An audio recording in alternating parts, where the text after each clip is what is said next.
अस्सलाम वालेकुम नाज़रीन कशुर खबरनामा हेत छुस बह साहिल अमीन तुंदिस खदमतस मज हाजिर तो खबरन हुंद तफसील जानने ब्रो आख नजर अजचन खास खबरन पे।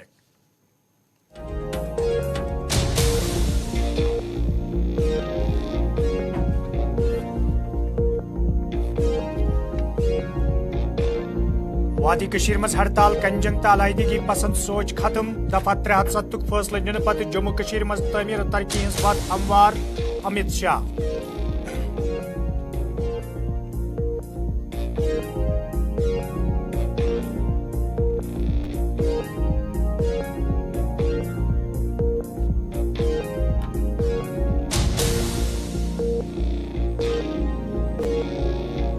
नेशनल वोटर्स दो किस मौके पर द्रुस मुल्कस मज तकरीबन हुंद संज जमहूरी निजाम मजबूत करनस मज नौजवान हुंद वोट करन जरूरी नरेंद्र मोदी।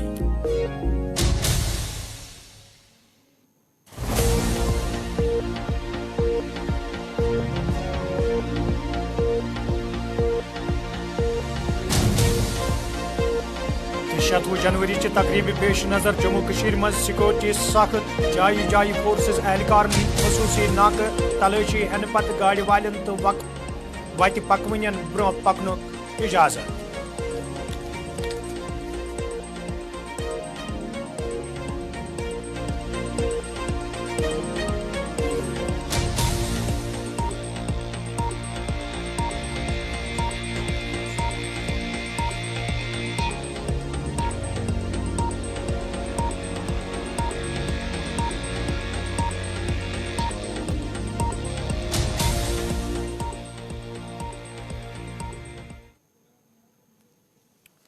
नाजरीन पेश खबरन हुंद तफसील घरकुली मामलन हिंद मरकजी वजीर अमित शाहन ये आज वीडियो कॉन्फ्रेंस जरिए जोम सोब बापत ई बस सर्विस इफ्तिताह कोर तत तिमो अत मौकस पे नौजवान वोटरन मुखातिब सपदित वोनमुत जे तिम गछन मुल्कुक मफाद नजर तल थवित पन्ने वोटुक इस्तेमाल करन येल जन तिमो दफा 307 जिक्र करान वोन जे यह फैसले निन सत ये जम्मू कशीर मज हड़ताल कंजंग तो दोयम अलायद पसंद सोच खत्म करनस मज आसानी सपज तत जम्मू कशीर मज तमीर तरक्की हुंद जाल वहरावनस मज ते आसानी सपज मज।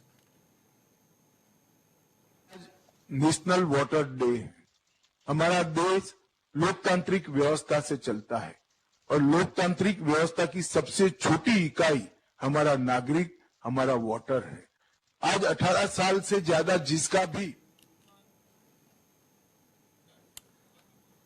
नाजरीन दुरुस मुल्कस मज ये पगह यौम जमहूरी किस मौके पर तकरीबन हुंद सान सपद तत वनकन सदर हिंद द्रौपदी मुर्मू राष्ट्रपति भवन दिल्ली पे कौमस खिताब करन वलियो वुचो तिहुंद पैगाम क्या आसे कौमस।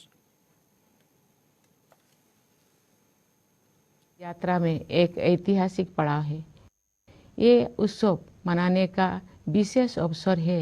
जैसे हमने स्वाधीनता के 75 वर्ष पूरी होने पर आज़ादी का अमृत महोत्सव के दौरान अपने देश की अतुलनीय महानता और विविधतापूर्ण संस्कृति का उत्सव मनाया था। कल के दिन हम संविधान के प्रारंभ का उत्सव मनाएंगे। संविधान की प्रस्तावना हम भारत के लोग इन शब्दों से शुरू होती है। ये शब्द हमारे संविधान के मूल भाव अर्थात लोकतंत्र को रेखांकित करते हैं। भारत की लोकतांत्रिक व्यवस्था लोकतंत्र की पश्चिमी अवधारणा से कहीं अधिक प्राचीन है। इसीलिए भारत को लोकतंत्र की जननी कहा जाता है। एक लंबे और कठिन संघर्ष के बाद 15 अगस्त 1947 को हमारा देश विदेशी शासन से मुक्त हो गया, लेकिन उस समय भी देश में सुशासन तथा देशवासियों में निहित क्षमताओं और प्रतिभाओं को उन्मुक्त विस्तार देने के लिए उपयुक्त मूलभूत सिद्धांतों और प्रक्रियाओं को स्वरूप प्रदान करने का कार्य चल ही रहा था। संविधान सभा ने सुशासन के सभी पहलुओं पर लगभग 3 वर्षों तक विस्तृत चर्चा की और हमारे राष्ट्र के महान आधारभूत ग्रंथ यानी भारत के संविधान की रचना की। आज के दिन हम सब देशवासी उन दूरदर्शी जननायकों और अधिकारियों का कृतज्ञतापूर्वक स्मरण करते हैं जिन्होंने हमारा भव्य और प्रेरक संविधान के निर्माण में अमूल्य योगदान दिया था। हमारा देश स्वतंत्रता की शताब्दी की ओर बढ़ते हुए अमृत काल के प्रारंभिक दौर से गुजर रहा है। ये एक युगांतकारी परिवर्तन का कालखंड है। हमें अपने देश को नई ऊंचाइयों तक ले जाने का सुनहरा अवसर मिला है। हमारा लक्ष्यों को प्राप्त करने के लिए प्रत्येक नागरिक का योगदान महत्वपूर्ण होगा। इसके लिए मैं सभी देशवासियों से संविधान में निहित हमारे मूल कर्तव्यों का पालन करने का अनुरोध करूंगी। ये कर्तव्य आज़ादी के 100 वर्ष पूरी होने तक भारत को एक विकसित राष्ट्र बनाने की दिशा में प्रत्येक नागरिक के आवश्यक दायित्व है। इस संदर्भ में मुझे महात्मा गांधी का स्मरण होता है। बापू ने ठीक ही कहा था, जिसने केवल अधिकारों को चाहा है, ऐसे कोई भी प्रजा उन्नति नहीं कर सकी है। केवल वही प्रजा उन्नति कर सकी है जिसने कर्तव्यों का धार्मिक रूप से पालन किया है। मेरे प्यारे देशवासियों, गणतंत्र दिवस हमारे आधारभूत मूल्यों और सिद्धांतों को स्मरण करने का एक महत्वपूर्ण अवसर है। जब हम उनमें से किसी एक बुनियादी सिद्धांतों पर चिंतन करते हैं तो स्वाभाविक रूप से अन्य सभी सिद्धांतों पर भी हमारा ध्यान जाता है। संस्कृति, मान्यताओं और परंपराओं की विविधता हमारे लोकतंत्रों का अंतर्निहित आयाम है। हमारे विविधता का ये उत्सव समता पर आधारित है, जिसे न्याय द्वारा संरक्षित किया जाता है। ये सब स्वतंत्रता की वातावरण में ही संभव हो पाता है। इन मूल्यों और सिद्धांतों की समग्रता ही हमारी भारतीयता का आधार है। Doctor B.R. अम्बेडकर के प्रबुद्ध मार्गदर्शन में प्रवाहित इन मूलभूत जीवन मूल्यों और सिद्धांतों में रची बसी संविधान की भावधारा ने सभी प्रकार के भेदभाव को समाप्त करने के लिए सामाजिक न्याय के मार्ग पर हमें अडिग बनाए रखा है। मैं ये उल्लेख करना चाहूँगी कि सामाजिक न्याय के लिए अनवरत युद्धरत रहे श्री कर्पूरी ठाकुर जी की जन्म शताब्दी का उत्सव काल ही संपन्न हुआ है। कर्पूरी जी पिछड़े वर्गों के सबसे महान पक्षकारों में से एक थे, जिन्होंने अपना सारा जीवन उनके कल्याण के लिए समर्पित कर दिया था। उनका जीवन एक संदेश था। अपने योगदान से सार्वजनिक जीवन को समृद्ध बनाने के लिए मैं कर्पूरी जी को अपनी श्रद्धांजलि अर्पित करती हूँ। हमारे गणतंत्र की मूल भावना से एकजुट होकर 140 करोड़ से अधिक भारतवासी एक कुटुंब के रूप में रहते हैं। दुनिया के सबसे बड़े इस कुटुंब के लिए सह अस्तित्व की भावना भूगोल द्वारा थोपा गया बोझ नहीं है, बल्कि सामूहिक उल्लास का सहज स्रोत है, जो हमारे गणतंत्र दिवस के उत्सव में अभिव्यक्त होता है। इस सप्ताह के आरंभ में हम सबने अयोध्या में प्रभु श्री राम के जन्म स्थान पर निर्मित भव्य मंदिर में स्थापित मूर्ति की प्राण प्रतिष्ठा का ऐतिहासिक समारोह देखा। भविष्य में जब इस घटना को व्यापक परिप्रेक्ष्य में देखा जाएगा, तब इतिहासकार भारत द्वारा अपने सभ्यतागत विरासत की निरंतर खोज में युगांतकारी आयोजन के रूप में इसका विवेचन करेंगे। उचित न्यायिक प्रक्रिया और देश के उच्चतम न्यायालय के निर्णय के बाद मंदिर का निर्माण कार्य आरंभ हुआ। अब ये एक भव्य संरचना के रूप में शोभायमान है। ये मंदिर न केवल जन जन की आस्था को व्यक्त करता है, बल्कि न्यायिक प्रक्रिया में हमारे देशवासियों की अगाध आस्था का प्रमाण भी है। प्यारे देशवासियों, हमारे राष्ट्रीय त्योहार ऐसे महत्वपूर्ण अवसर होते हैं जब हम अतीत पर भी दृष्टिपात करते हैं और भविष्य की ओर भी देखते हैं। पिछले गणतंत्र दिवस के बाद के एक वर्ष पर नजर डालें तो हमें बहुत प्रसन्नता होती है। भारत की अध्यक्षता में दिल्ली में G20 शिखर सम्मेलन का सफल आयोजन एक अभूतपूर्व उपलब्धि थी। G20 से जुड़े आयोजनों में जन सामान्यों की भागीदारी विशेष रूप से उल्लेखनीय है। इन आयोजनों में विचारों और सुझावों का प्रभाव ऊपर से नीचे की ओर नहीं, बल्कि नीचे से ऊपर की ओर था। उस भव्य आयोजन से ये सीख भी मिली है कि सामान्य नागरिकों को भी ऐसे गहन तथा अंतर्राष्ट्रीय महत्व के मुद्दे में भागीदार बनाया जा सकता है, जिसका प्रभाव अंततः उनके अपने भविष्य पर पड़ता है।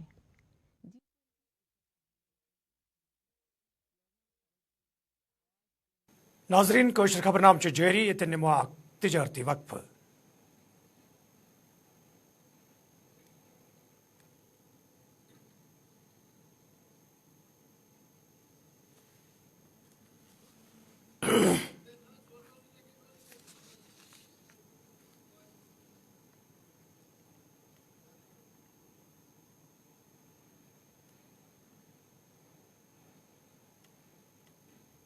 वो दिन दूर नहीं जब उत्तराखंड पूरी दुनिया में आध्यात्मिक शक्ति का केंद्र बनेगा और इसका एक महत्वपूर्ण पड़ाव होगा मानसखंड। हमारी विरासत हमारा अभिमान, मानसखंड को मिल रही नई पहचान।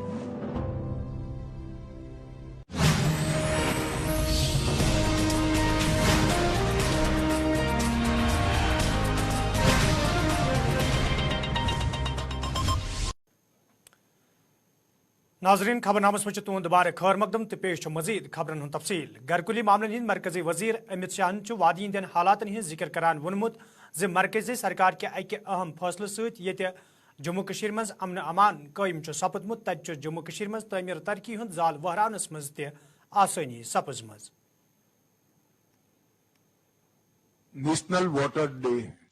हमारा देश लोकतांत्रिक व्यवस्था से चलता है और लोकतांत्रिक व्यवस्था की सबसे छोटी इकाई हमारा नागरिक, हमारा वोटर है। आज 18 साल से ज्यादा जिसका भी आयु हुआ है वो सभी युवाओं को मैं अपील करना चाहता हूं कि आपका नाम वोटर लिस्ट में एनरोल कराइए, लोकतांत्रिक प्रक्रिया का हिस्सा बनिए और भारत के गणतंत्र को मजबूत करने में, जम्मू कश्मीर में लोकतंत्र को मजबूत करने में आपका योगदान दीजिए। मोदी जी के प्रधानमंत्री बनने के बाद 2018 में पंचायती राजों का चुनाव हुआ, इसमें 74% वोट हुआ। अक्टूबर 19 में ब्लॉक विकास परिषद का चुनाव हुआ, 98% वोट हुआ और 4483 निर्वाचन क्षेत्रों में से 3650 सरपंच चुने गए। एक प्रकार से 35,000 पंच, सरपंच और स्थानीय इकाई के जनप्रतिनिधियों को लोकतंत्र के अंदर काम करने का मौका दिया है और अब इसका डिलिमिटेशन भी नए सिरे से हो रहा है और उसमें आरक्षण की व्यवस्था भी हो रही है, जिससे वंचितों को अपना हक भी मिलेगा और समदृष्टि से फिर से निर्वाचन क्षेत्र बनने से सबका सम प्रतिनिधित्व का भी मौका मिलेगा। मैं आज वोटर डे पर फिर से एक बार युवाओं को वोटर लिस्ट में अपने आप को एनरोल करने के लिए अपील करना चाहता हूं। मित्रों, जम्मू कश्मीर के अंदर शांति और सुरक्षा का एक नया युग शुरू हुआ है। जब धारा 370 हटाई तब जम्मू कश्मीर के कोई नेता जो धारा 370 का फायदा लेकर लोकतंत्र का मजाक उड़ाकर परिवार को ही लोकतंत्र बनाकर सालों तक शासन किए, वो कहते थे जम्मू कश्मीर में इससे कोई फर्क नहीं पड़ेगा। परंतु मैं आज आप सभी को कहना चाहता हूं कि टेररिज्म रिलेटेड कुल घटनाएं में 70% की कमी हुई, नागरिकों की मृत्यु में 81% की और सिक्योरिटी फोर्सेस की मृत्यु में 48% की कमी धारा 370 हटने के बाद आई है। वो बताता है कि जम्मू कश्मीर के अंदर सुख, चैन और अमन के नए युग की शुरुआत हुई है। ऑर्गेनाइज टेंट पेल्टिंग पहले 2654 घटनाएं 2000 में हुई थी।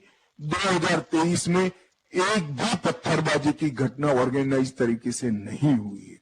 ऑर्गेनाइज हड़ताल 2010 में 132 हुई थी, 2023 में एक भी ऑर्गेनाइज हड़ताल नहीं हुई है।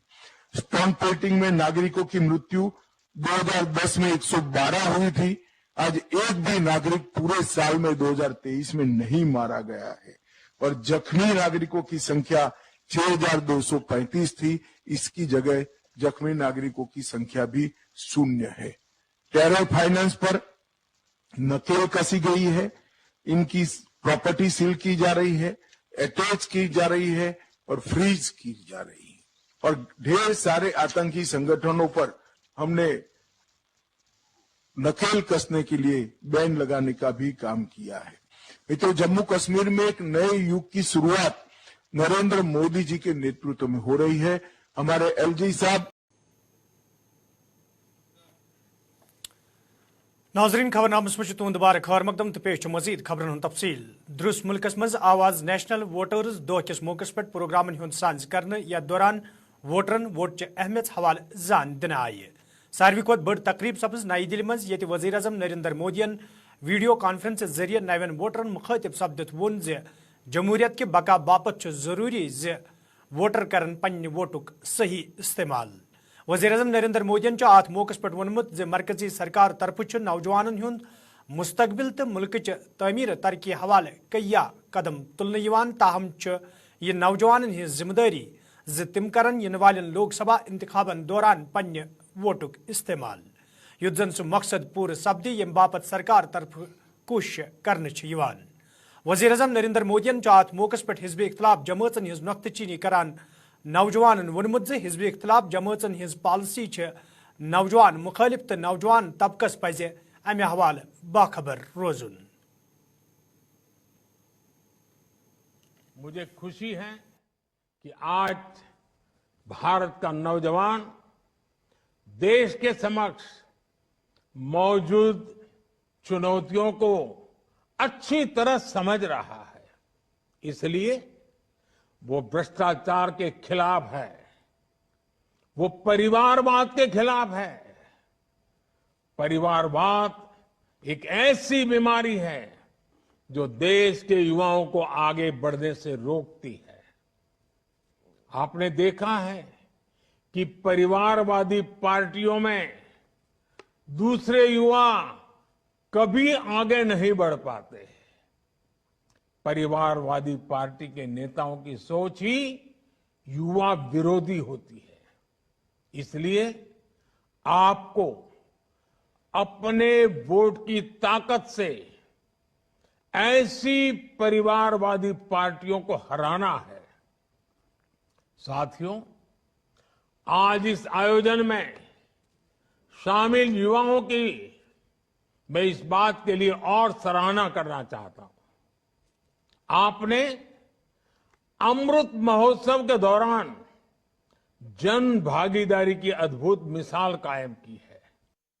मुझे खुशी है कि आज भारत का नौजवान देश के समक्ष मौजूद चुनौतियों को अच्छी तरह समझ रहा है, इसलिए वो भ्रष्टाचार के खिलाफ है, वो परिवारवाद के खिलाफ है। परिवारवाद एक ऐसी बीमारी है जो देश के युवाओं को आगे बढ़ने से रोकती है। आपने देखा है कि परिवारवादी पार्टियों में दूसरे युवा कभी आगे नहीं बढ़ पाते। परिवारवादी पार्टी के नेताओं की सोच ही युवा विरोधी होती है, इसलिए आपको अपने वोट की ताकत से ऐसी परिवारवादी पार्टियों को हराना है। साथियों, आज इस आयोजन में शामिल युवाओं की मैं इस बात के लिए और सराहना करना चाहता हूं। आपने अमृत महोत्सव के दौरान जन भागीदारी की अद्भुत मिसाल कायम की है। मुझे खुशी है कि आज भारत का नौजवान देश के समक्ष मौजूद तो नाजरीन अत वोत खबरनामान दियो इजाजत खुदा सवाल।